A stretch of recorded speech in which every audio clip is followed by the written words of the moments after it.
آپ پہ بغاوت کے الزامات لگے، ملک دشمنی کے الزامات لگے، اور 2004 میں آپ کو 23 سال کی قید بھی ہوئی تھی، پھر عدالتوں سے بریت ہوئی۔ طالب علمی کے دور میں بھی آپ جیل میں رہے، جناب مشرف کے دور میں 4 سال جیل میں رہے، پھر وہ 3 نومبر کی ایمرجنسی کے دوران جیل میں رہے۔ تو یہ پاکستان کے سیاستدانوں کی قسمت میں جیلیں ہی کیوں ہیں؟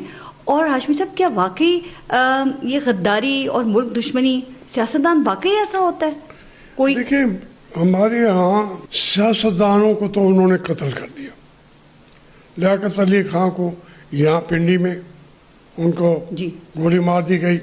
پہلے قائد اعظم کو زیارت بھیج دیا، میں گنتا جاتا ہوں۔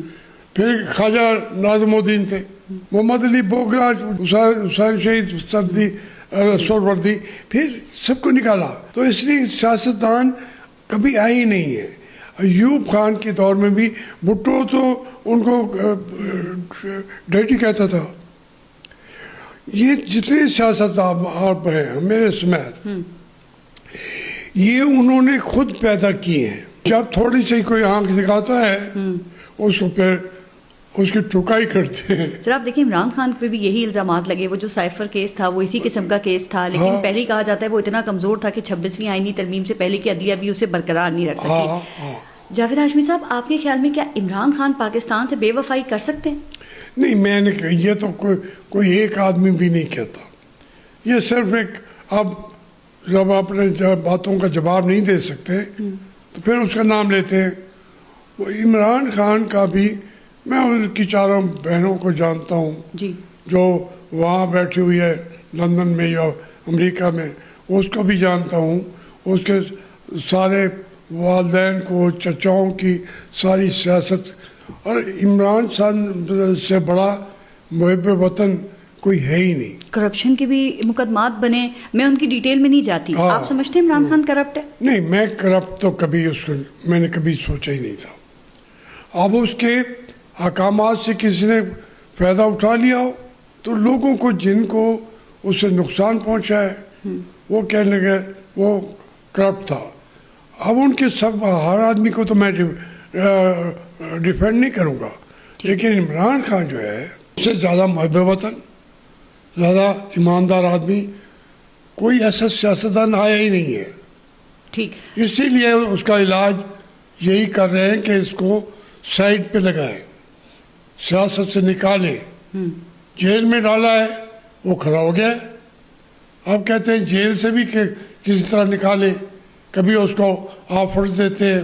کیوں نکالنا چاہتے ہیں ہاشمی صاحب جیل سے باہر ان کو؟ وہ تو اگر آ جائے آج پاکستان کا وزیر اعظم ہو تو کیا کرے گا؟ یہی تو اس سے گارنٹی مانگ رہے ہیں کہ کچھ نہ کرنا۔ وہ کہتا ہے میں کیوں گارنٹی دوں؟ اگر تم لوگوں نے پاکستان کو نقصان پہنچایا ہے تو ہر ایک کی اکاؤنٹیبلٹی ہونی چاہیے۔ عمران خان اس کے علاوہ تو کچھ کہہ ہی نہیں رہا۔ سر وہ سیاسی انتقام سے ڈرتے ہیں نا، کہ وہ دیکھیں خان صاحب کے پہلے بھی 3.5 سال میں یہی نون لیگ اور زیادہ تر نون لیگ کو شکایت ہوئی کہ ہمیں ساری تو ان کی قیادت جیل میں بیٹھی ہوئی تھی۔ دیکھیں، جو مسلم لیگ کی قیادت کے ساتھ اس وقت اگر ایک بھی غلط کام ہوا ہے ان کو چھوڑے۔ میرے گھر، سکول، مرغیوں کا ایک پورا شیڈ تھے، تو وہ شیڈ بھی 18-19 کروڑ کے عمران خان کے دور میں گرا دیے گئے، عمران خان کے دور میں۔ اب میچورٹی کا تقاضا یہ ہے، میں تنقید تو کرتا تھا جب انہوں نے مجھ سے پوچھا، جو جرنلسٹ ہے، کہ بھئی یہ کس نے گرائے ہیں؟ میں نے کہا یہ گرائے ہیں فوج نے۔ انہوں نے کہا حکومت عمران کی ہے۔ میں نے کہا اگر اس کی ہوتی تو یہ میرے سامنے کھڑے ہیں، یہ ISI کا، یہ IB کا، یہ AC ملتان، یہ گرا رہے ہیں۔ وہ دیکھیں، وہ پھر اس کو لڑاتے ہیں، جو پر بیٹھا ہو سارے کام خود کرتے ہیں۔ باجوہ صاحب ہر کام کرنے کے لیے تیار تھے، جو نہ بھی کہا ہو، پہلے اس کا ذہن بھریں گے کہ جاوید ہاشمی آپ کے خلاف باتیں کر رہا ہے۔ تو یہ ایک طریقہ واردات ہے۔ ہمیشہ عمران خان تو نہیں تھا نا حاکم، وہ تو 2-2.5 سالوں کے لیے، 3 سال کے لیے آیا۔